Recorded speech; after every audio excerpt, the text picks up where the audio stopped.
And now to another part of the world that is coping with refugees, and that is Uganda, which has been remarkably hospitable to people fleeing civil war in neighboring South Sudan. That's because of the veteran president, Yoweri Museveni, who has been in power for more than 30 years. Efforts are underway in Uganda's parliament to abolish the age limit for presidential candidates so that he would be able to stand for the next election in 2021.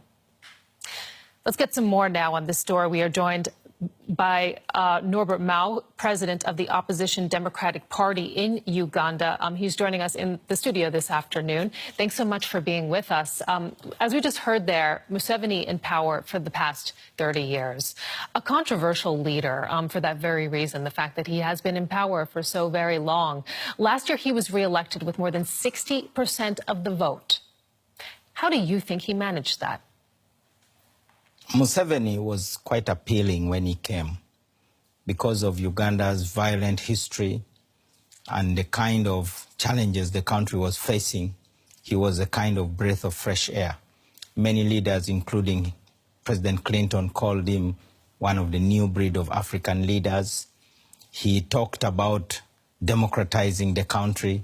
He said one of Africa's problems is leaders who cling into power. He was very promising. But again, he has shattered our hopes.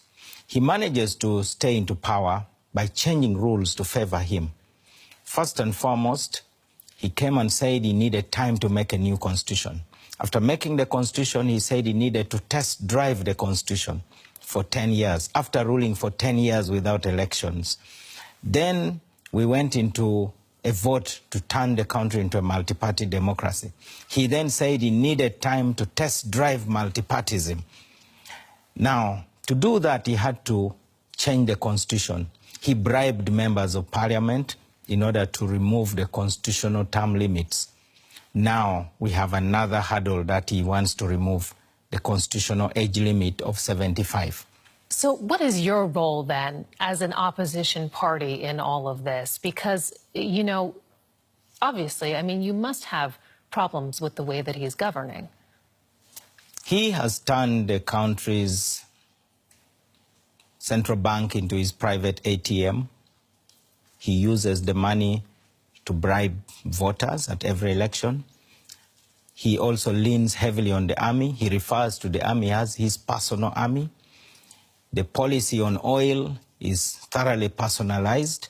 He has promoted members of his own family. So as an opposition politician, my aim is to educate the public that for once, Uganda has an opportunity to have change without bloodshed.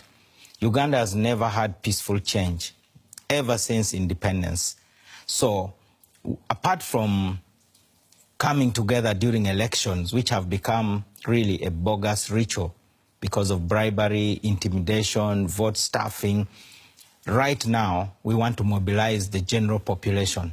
Above all, we want to try to form a coalition of opposition political parties so that we can confront the regime more effectively.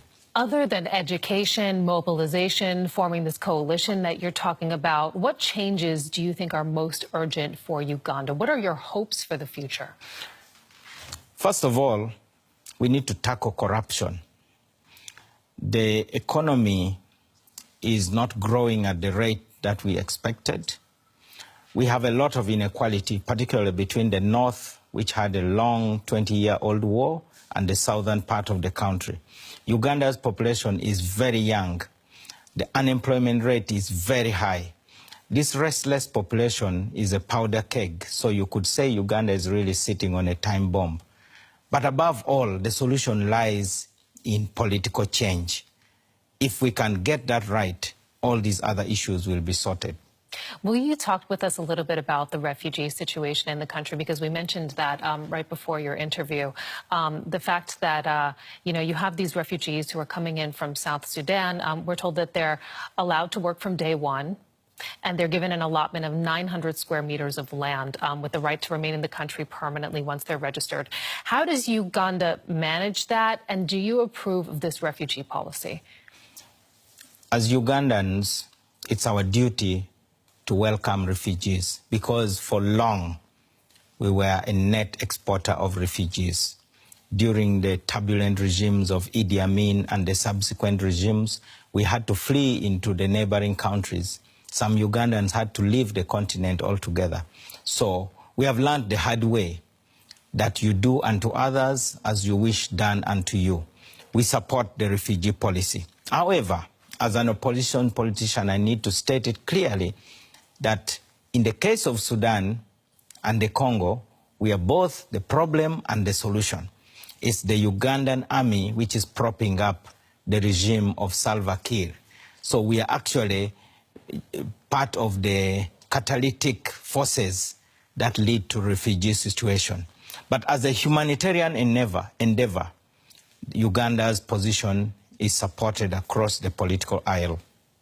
Well, we thank you very much for telling us a little bit more about your views and the work that you are doing as president of the opposition Democratic Party in Uganda. Norbert Mao, thank you very much for joining us to speak today. Thank you very much.